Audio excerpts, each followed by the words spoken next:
people. I wanted to do more than just give a good teaching and hopefully a 1, 2, 3, and people walk out of the room and say, wow, that helped me.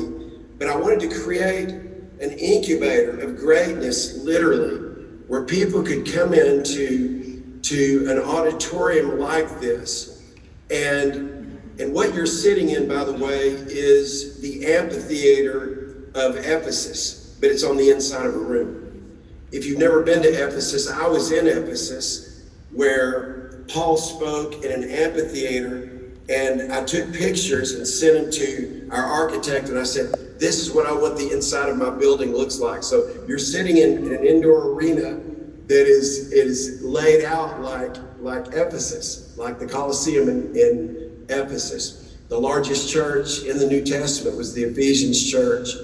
And so they gathered together, and 24,000 back then was a large crowd. It still is a pretty large crowd today, but I think about that. I think about, even in my own journey, if I had not had an alignment by the name of Mike Hayes. Mike Hayes was a guy who pastored a church in Carrollton, Texas. It was a church called Covenant Church. He now oversees that church as the spiritual father. He's no longer pastoring that church.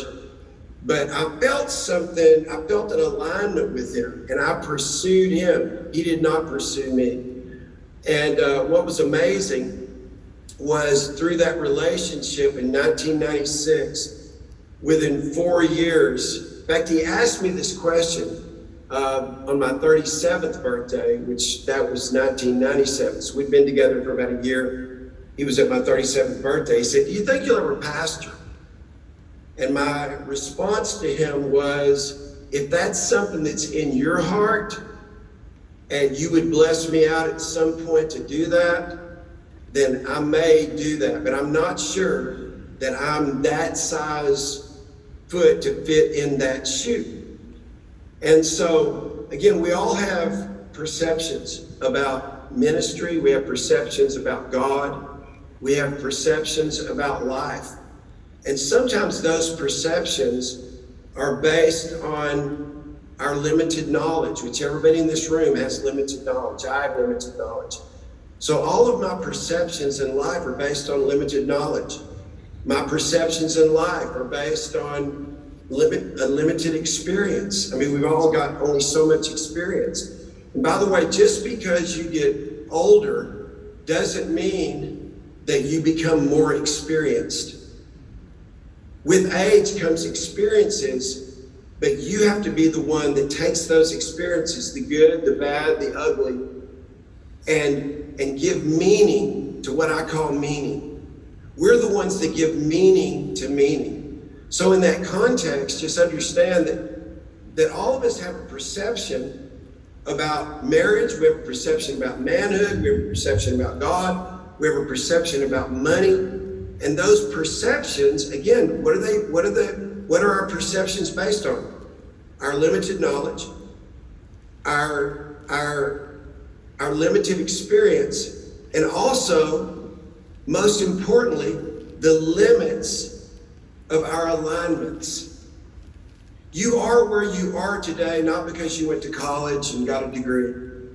You are where you are today, not because you've become experienced in a certain field or have gotten familiar with sales or how to build a company or how to scale a business or how to level up. No, you're where you are today, number one, because of who you've aligned your life with. And we don't stop and think about that because we're in pursuit of our dreams. We're like trying to get educated. You know, some of us get educated in school, some of us get educated in life. But I want to go back to perception just for a minute. When Mike said to me on my 37th birthday in 1997, do you think you'll ever pastor? And I said, I'm not sure I'm that size foot to fit in that shoe. I said, but I'll answer that question when I'm 40. 40 in Scripture. In fact, I can see some of you in the room, believe it or not. How many of you in the room are in your 40s? Let me just see your hands. Okay. In your 40s, there's three things prophetically that happen in your life based on the Word of God, the number 40. So from 40 to 50, these three things will happen. A very unique set of trials. And you might be sitting in this room right now and you say, man, I'm going through some trials right now. So biblically, between 40 and 50, there's a very unique set of trials. There's a very unique set of transitions that happen. In other words, our 40s are a time of transition. And then 40s are also a time of triumph. So while the first two may be a little scary, the bottom line is every trial that you grow through, not that you go through, but every trial that you grow through, you learn to create breakthroughs. In fact, let me give you one of my leadershipologies, and that is whatever you choose to grow through, that you're going through will create breakthroughs. What you grow through, based on what you go through, creates breakthroughs in your life. Some people never get to the breakthrough side of life. They get to the breakdown side of life. They get to the break up side of life. In other words, there's breaks that happen, all right, but it's breakups, breakdowns, and they never get to a breakthrough mentality. In other words, a miracle working mentality. A mentality that says, you know what? If God is for me, who can be against me? If God is on my side, whom shall I fear? They never get to that point, and part of the reason they never get to that point is going back to perceptions. Because of how they perceive life to be, how they perceive themselves to be, how they perceive others, and how those others perceive them. A friend of mine who's since passed away, he's gone on to be with the Lord, but I did about probably between 2000 and 2013, I did probably 150 to 200 events with him in large arenas all across America. His name is Dr. Robert Schuller. Robert Schuller made a statement one time that really impacted me. He said, "You're not who you think you are. You're not who you think other people think you are. You are who God says you are." And sometimes what holds us back is not only how we think we are, based on our perceptions. And again, what are our perceptions based on? Talk back to me if you can. Our limited what? Our limited knowledge, our limited experiences, and the limits of our alignments. You've been hearing that your alignments determine, or that your alignments are more important than your assignments. That was a revelation that God gave me in my 30s. But it was even further back than that. I don't have time to go into that, but alignment has been the greatest revelation of my life. You would not be sitting in, let's talk business just for a minute, this $50 million facility that you're sitting in. I would not have been able to create a $50 million asset if it had not been for an alignment that I had with a man by the name of Mike Hayes. And in that conversation, and again, I'm talking business, it's separate church, separate everything else. You're in Frisco, Texas. By the way, welcome to not only the fastest growing city in America, but according to Forbes magazine, the #1 city to live in the United States of America. So I think that means the world. So welcome to our city. Amen. Well, guess what? 21 years ago, when we came to Frisco, Texas, it wasn't even on the map. It was 28,000 people. 28,000 people.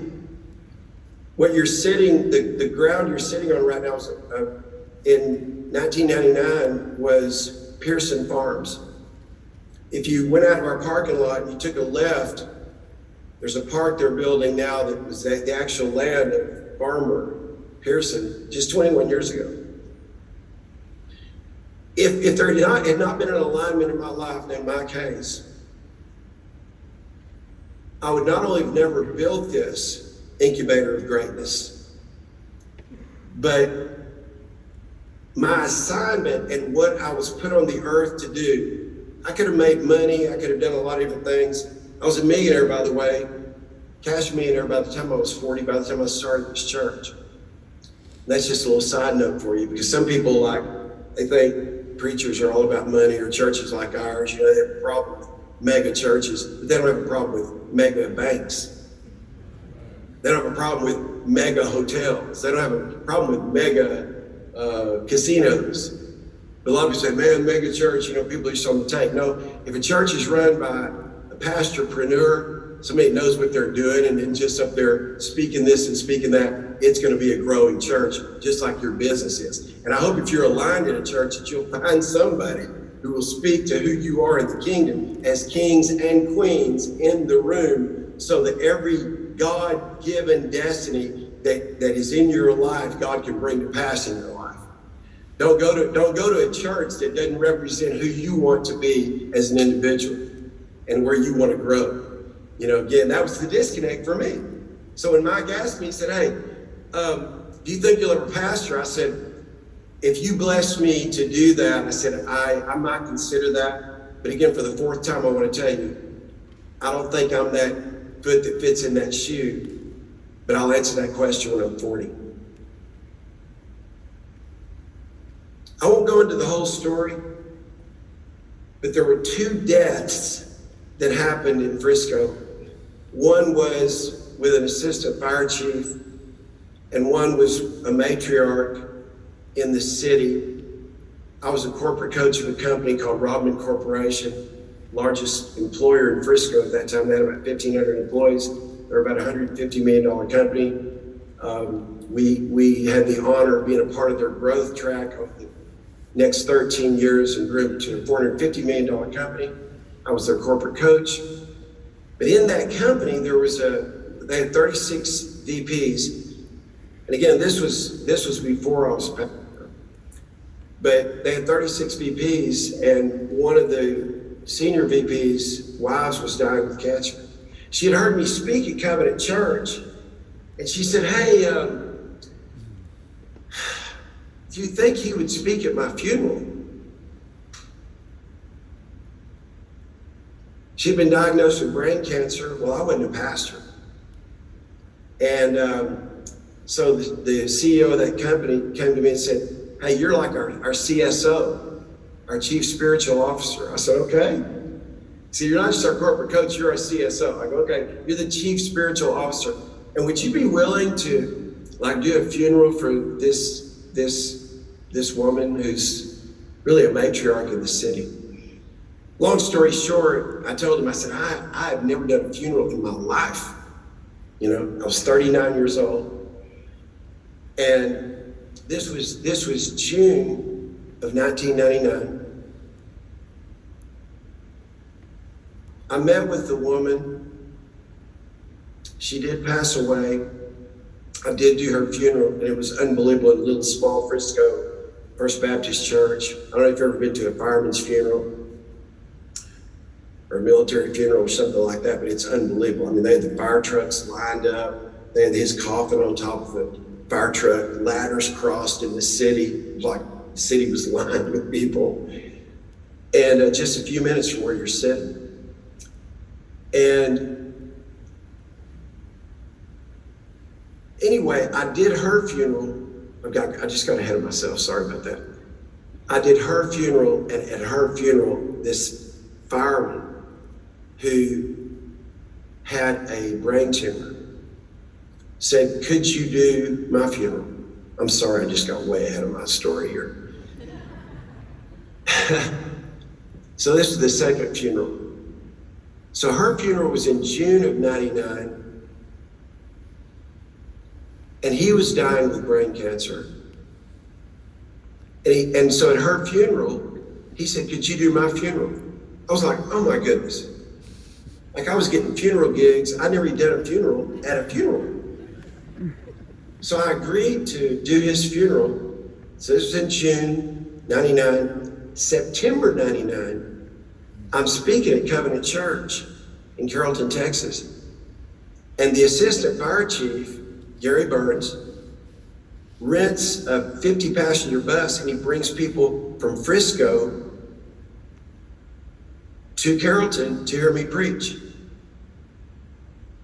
Mike Hayes gets up and says, well, I understand there's a group of people from Frisco here today. Would you guys stand? It wasn't just them, but it was about 250 people that had come from Frisco that day to hear me preach. I had a meal with that fireman and those 50 people that came with him, that included the mayor of Frisco, police chief of Frisco, the fire chief of Frisco. He was the assistant fire chief of Frisco. School superintendent, on and on I could go. He brought the most prominent people in Frisco to hear me preach. On Wednesday of that week, he died. The last thing he did on earth was charter a bus from Frisco, Texas to Carrollton, Texas, because he wanted those people to be exposed to my ministry. So after that happened, I told Mike Hayes, I said, remember on my 37th birthday, when I told you I would answer that question of whether I would pastor a church or not? I said, I think God's connecting my heart to Frisco. How? Everybody listen to what I'm saying now. My alignment with Mike, my alignment with a guy by the name of Rob Vilhauer, who was the CEO of Rodman Corporation, my alignment with the senior VP's wife, who I did her funeral, my alignment with Gary Burns, who was the assistant fire chief, who I did his funeral. And this was at the end of September, on October 31st of 1999, when I was 39 years old. I met with Mike Hayes at a little table in his house with my wife, Sheila. And I said, man, it's the craziest thing. I never thought I would be that foot that would fit in that shoe. But I said, I think God's connected my heart with this city of Frisco. It is a podunk cow town. I mean, but I can't deny that God used me being a corporate coach in the largest company there, when it was still less than 28,000 people.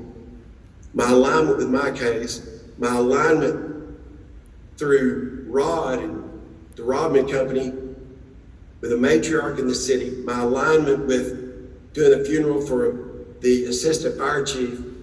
And I told Mike, I said, man, I think I'm supposed to start a church.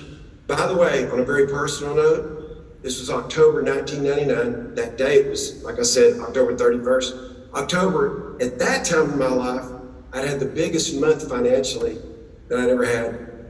And again, I don't share this to brag. It's just, I share this to encourage you. Because your assignments are so much more important in your future than what you're doing right now, but it's based on your alignments in the future.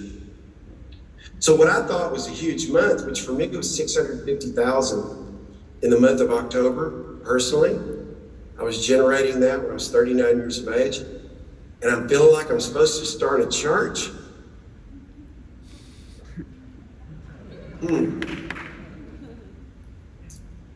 You see, your alignments are not only more important than your assignments, but your alignments will determine your assignments in the future that are bigger than you ever thought they could be. So you're sitting in an incubator of greatness today that would not have happened without alignments. Oh yeah, that guy who I was the corporate coach for, his name's Rod Vilhauer. He just happened to be in excavation. And as we started building a church in Frisco that you're now sitting in, he donated all the dirt work before the building ever got built. You know how much the dirt work was to build the incubator of greatness that you're sitting in? $6 million, just the dirt work. Your alignments are more important than your assignments. And the fact that you're in this room, the fact that you've at least opened the door to be aligned with my dear friends, Steve and Riley, the fact that you've opened the door to be a part of something that God has birthed in and through them just may be the key to what Jesus said when he said, if, big if now, any two of you agree as touching anything on earth, my Father will add his super to your natural. If any two of you shall agree as touching anything on earth, my Father will get involved in that business. God is about agreement. God is about alignment. Because some of you have heard this before, but let me just say this. Some of you have heard your net worth or your network determines your net worth, or your net worth is determined by your network. But let me say something that's even more important than that. One of my leadershipologies is this. It's not the family of origin that you were born in that gives you your self-worth. It's your family of choice, who you choose to do life with, that will eventually determine your value in the earth. It's not the family that you were born into. The devil, y'all really hear me now, no matter what your relationship is with God, the devil starts very early to try to mess up people's alignments. Because none of us had a choice about the family that we were going to be born into. But God did. He knew exactly the family that each one of us needed to be born into. But watch this. It wasn't so we would be umbilically connected to that family for the destiny that God has for us. God uses that man. God uses that woman, that earthly father and that earthly mother to birth us into the kingdom, to birth us into the earth. But then after that, he gives us our family as a template for both positively and negatively how to navigate our lives and to learn lessons so that our perception, back to perception, our limited knowledge, our limited experiences, and the limits of our alignments are not just relegated to what anything in my past has been, but sometimes we're born into families to show us more of how not to be than how to be. Now, if you were born into a family, you had great examples on both sides, great grandparents, and there was no divorce, there was no dysfunction, there was no, well, man, you might be an angel on assignment among us. But the truth is, in most of our families, there's some type of dysfunction that the enemy tries to use to keep us from connecting with right alignments in the future. And it messes us up. So what I want to give you permission to do today in this place is to decide heretofore, not what has been in your life, not what is in your life, but I promise you what I'm going to say right now is true. What is possible for you in your future, it is not based just on your past experience, which is limited, not just based on your past knowledge, which is limited, not just based on your past alignments, which is limited, but it's based on you getting with the right people in the right place at the right time so that the right things can happen in your life. And here's what I can promise you. I don't know what other rooms you're in your life, but I created this room.